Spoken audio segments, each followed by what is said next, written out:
For your context, a lot of my work has been with young people, working with teenagers in particular, through rites of passage programs and emotional intelligence programs.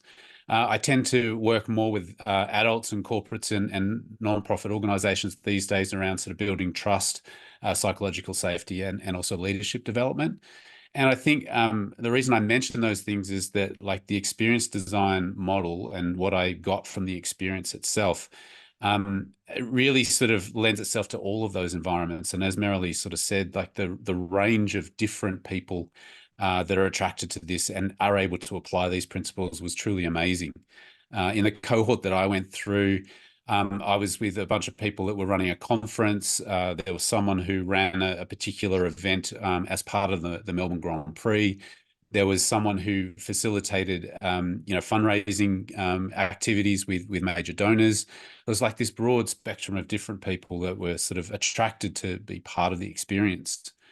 What attracted me to the experience design thing was, I guess I was looking for a framework that, sort of pulled things together. Inherently, I was doing a lot of these things, but I sort of didn't have a methodology for it. And this allowed me to kind of really pull it together and almost allow me to have a checklist when I'm designing experiences to say, have I covered all these aspects? And so up on the screen is the 5E experience model. And that talks about, what do we need in order to create meaningful outcomes? Well, there's like 5 different stages that Andy's put together in this model that really paint the picture for what an experience would be. So the first phase is the excitement phase, or things coming up, or we're anticipating this particular thing happening.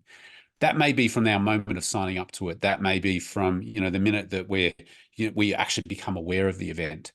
And then it comes to the entry phase, and it's like, what happens when we actually walk through the door, or, start the actual experience? What's our entry into that like? Throughout the experience, what's the engagement like, our engagement in all the things that are being offered? And then importantly, he talks about this idea of some of the there will be a peak experience as part of this experience, but then there's the exit, and people will remember, both those two things quite solidly. So really thinking about the exit as you sort of you leave a particular experience, what does that look like? What does that feel like? And then this all important bit, which, was one that really sort of, tantalized me in many ways, was this idea of extending the experience. And so that's like, what happens after it? Like, how do we remain connected? I've run so many sort of group activities, training programs, workshops, facilitated things where, like, there's been this massive sort of sense of community that's built within the group, but then it just fades away as just, something that happened afterwards. And this truly successful ones, I think, that I've been a part of, have been when there's been some sort of, extension of that experience throughout time. And consciously building that into your design was something that really sort of struck home for me.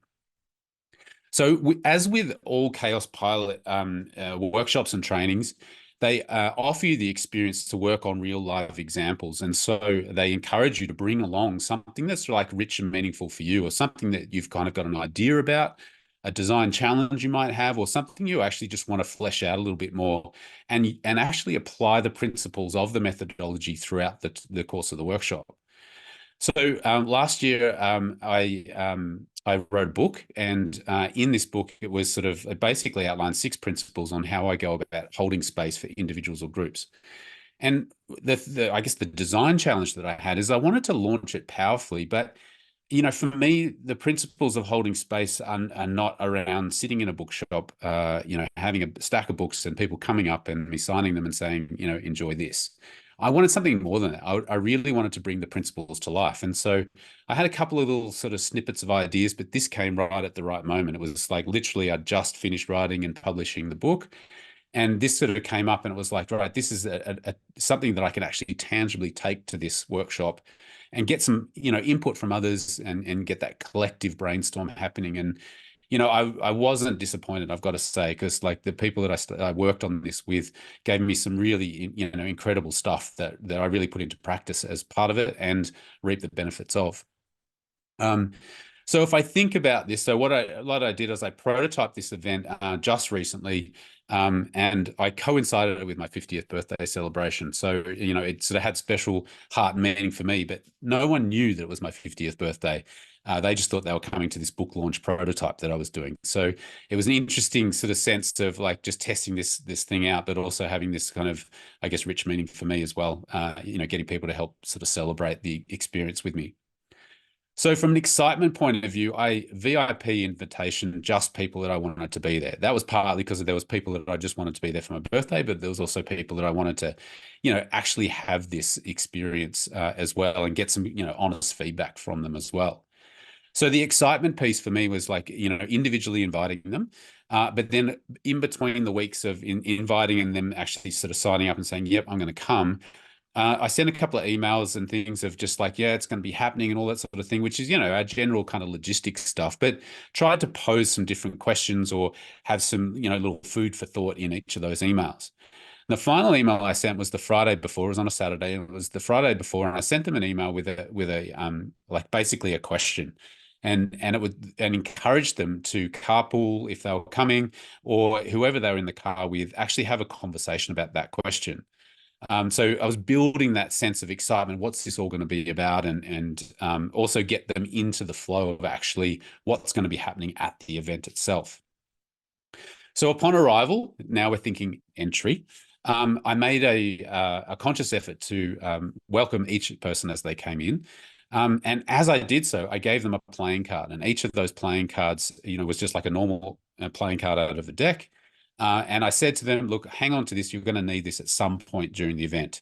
You don't need to know about what it is. You can have a look at it. You can tell other people what it is. It's completely fine, but make sure that you've got that because you will need it later on. So again, I was sort of, I guess, drip feeding that sense of anticipation and excitement.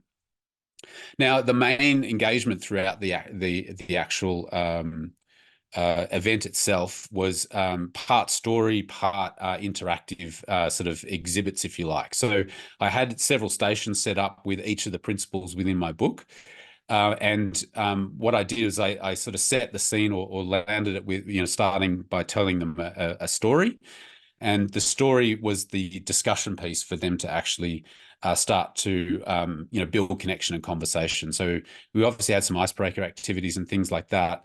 That's where the playing card came in. So, it was getting into groups, based on what was on your card and sort of, playing poker in a way, like, pairs or three of a kind, those kinds of things. And it got people kind of getting together and having conversations. The story piece, I sort of, as I said, I shared a story and then got people in small groups to have a conversation about that. And then those groups were then encouraged to go around the different stations. And it was sort of like, I guess, a choose your own adventure. Where did you want to go? And the final piece, which I guess was like a really rich piece for me, which came directly from brainstorming with people during the experience design course, was this idea of having a pay it forward station. So rather than having a big stack of my books and saying, yeah, if you'd like to buy one, here they are, I said, if you would like, to send this book to someone else, this is the pay it forward station. So I had some nice origami paper, and I basically said, you write them a personal note, and then I will send them a copy of my book with your note in it. And so people were buying the book for someone else rather than for themselves. And that piece, like, just really landed with people. It was something that they really sort of felt like, oh, I'd love to share this with someone, and that offering or that invitation to do so not only made them feel good about it, but it also, I've had some feedback that the people that received the books really loved receiving that as well, thinking, why am I getting this parcel from someone I don't even know, and then opening it up and it kind of all making sense. The exit piece. The final thing to close off the event was joining everyone in a song. And I feel like music and singing is one of those things that really brings people together. My wife just happens to be a really great singer, and so I was able to delegate that responsibility, which was really helpful for me because I can sing sometimes when I'm singing with other people, but singing by myself is probably not my strongest suit. But bringing everyone together as a community, it sort of lifted the event, and sort of, I guess one of the principles that I was working on was trying to sort of build community as well as part of this event, and really sort of felt that kind of meaning happen by virtue of doing that. The final piece was the extension piece, which is yet to happen because this only happened 2 weeks ago.